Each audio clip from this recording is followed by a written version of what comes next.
अस्सलाम वालेकुम दोस्तों, कैसे हैं आप। उम्मीद करता हूँ आप सब खैरियत से होंगे, ठीक ठाक होंगे, फिट फाट होंगे, अपने अपने कामों में बिजी होंगे। मेरा नाम है जुनैद और आप देख रहे हैं कहानी अनसुनी की एक और एपिसोड। इसमें हम बात करेंगे टीपू सुल्तान के हवाले से कि टीपू सुल्तान की नफ़रत में अंग्रेज़ों ने कितने शेर मारे। इसी पहलू पर हम बात करेंगे।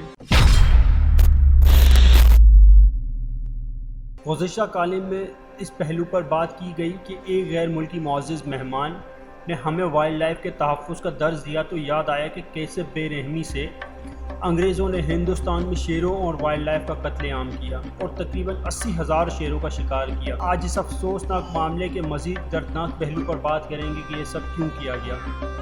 प्रोफेसर जोसेफ सेरामिक अपनी किताब फेस हिम लाइक अ ब्रिटॉन में लिखते हैं कि बरतानवी राज में हिंदुस्तान में शेरों की इस बेरहमाना शिकार की एक वजह टीपू सुल्तान से अंग्रेज़ की नफ़रत भी थी। सुल्तान टीपू शेरों के दिलदार थे, इन्हें शेर महसूद भी कहा जाता था। टीपू संस्कृत ज़बान का लफ्ज़ है जिसका मतलब है शेर जैसा। इनकी तलवार और खंजर पर भी शेर की छवि बनी हुई थी।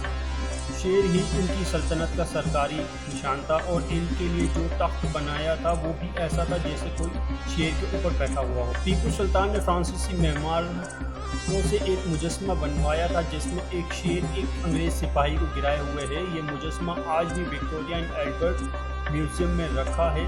चुनाचा टीपू सुल्तान को शिकस्त देने के बाद अंग्रेज़ ने टीपू सुल्तान को आउटो करने के लिए शेरों का इस बेरहमी से शिकार किया कि जहां लाखों शेर पाए जाते थे वहां बरतानवी नौराज के अख्ताम पर मुख्य चंद हज़ार रह गए। वहशत के इस सारे खेल में शेर मैसूर की तस्वीर मकसूद थी। चुनाचा टीपू सुल्तान के मैसूर में ही van engine and van engine नामी एक फर्म कायम की गई जो शेरों को हुनूद करती और खाल में भूसा भर के जानवरों के मॉडल तैयार करती। ये काम कहीं और भी हो सकता था। ये मैसूर से बड़े शहर भी मौजूद थे जहाँ की मार्केट के इम्कानात मैसूर से कहीं ज़्यादा थे, लेकिन चुनाचा मकसद टीपू सुल्तान की निस्बत को तजलील थी, इसीलिए ये फर्म मैसूर में कायम की गई। मैसूर में वहशत का ये खेल इतनी शिद्दत से खेला गया, इसका अंदाज़ा इस बात से लगाएं कि सिर्फ एक फर्म ने 43,000 शेरों और 30,000 चीतों की खाल को प्रोसेस किया। जिस शहर में शेर मैसूर सुल्तान टीपू की यादें बसेरा किए हुए थी, इस मैसूर के बाज़ारों और चौराहों में शेरों की खालों को खुश किया जाता था। हिंदुस्तान भर से शेर मारकर इनकी खाल मैसूर भिजवाई जाती। यही नहीं बल्कि सुल्तान टीपू से जुड़ी हर निस्बत को तजलील किया गया।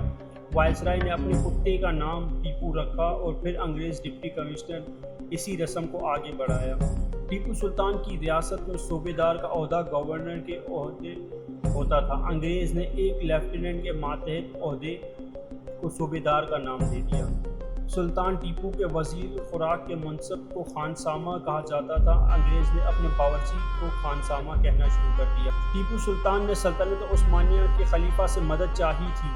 अंग्रेज़ों ने हजाम का नाम खलीफा रख दिया। टीपू के दरबार में पगड़ी को इज़्ज़त और फजीलत की अलामत समझा जाता था। अंग्रेज़ ने नौकरों और गुलामों को पगड़ी पहना दी। टीपू सुल्तान की दौर में जमादार एक बहुत बड़े पुलिस ऑफिसर का नाम था। अंग्रेज़ों ने खाक रूप को जमादार का नाम दिया। हमारी फर्माबरदारी देखिए, हम आज तक नफ़रत और तजलील की इस मीरास को गले से लगाए फिर रहे हैं और समझ रहे हैं कि हम मजहब हो गए। टीपू से अंग्रेज़ की ये नफ़रत इसलिए थी कि वो हिंदुस्तान का आखिरी आज़ाद सुल्तान था। बहादुर शाह जफ़र जैसे किरदार को आखिरी सुल्तान कहना एक बदतरीन मजाक से कम नहीं। बहादुर शाह जफ़र तो 1857 में मखजूल हुआ और मुग़लों का तो ये आलम था कि 1797 में टीपू ने अंग्रेज़ के मुकाबले के लिए सल्तनत उस्मानिया को तो ख़त लिखा, लेकिन दिल्ली में बैठे औरंगज़ेब आलमगीर के बेटे शाह आलम को ख़त नहीं लिखा, क्योंकि टीपू सुल्तान को मालूम था कि ये सुल्तान से मुख्त एक मोहरा है जिसके बारे में दिल्ली शहर में मनचले नारे लगाते थे कि सुल्तान शाह आलम अज दिली तपालम। चुनाचा आखिरी आज़ाद सुल्तान की हर निस्बत को जलील किया गया। जॉर्ज ल्योल नामी एक बरतानवी अफसर ने हिंदुस्तान में क़याम के दौरान 400 शेरों का शिकार किया और जेफरी नाइटिंगेल ने 300 शेर मारे, यानी सिर्फ 2 बरतानवी पहलेकारों के हाथों 700 शेर मारे गए। अमेरिका के ब्रिगेडियर जनरल विलियम मिचेल 1924 में वायसराय के मेहमान के तौर पर भारत आए तो इन्होंने यहाँ जानवरों के बेरहमी से शिकार किया। यही वही साहब हैं जिन्हें अमेरिका में फादर ऑफ द एयरफोर्स कहा जाता है और बाद में जिनका कोर्ट मार्शल हुआ था।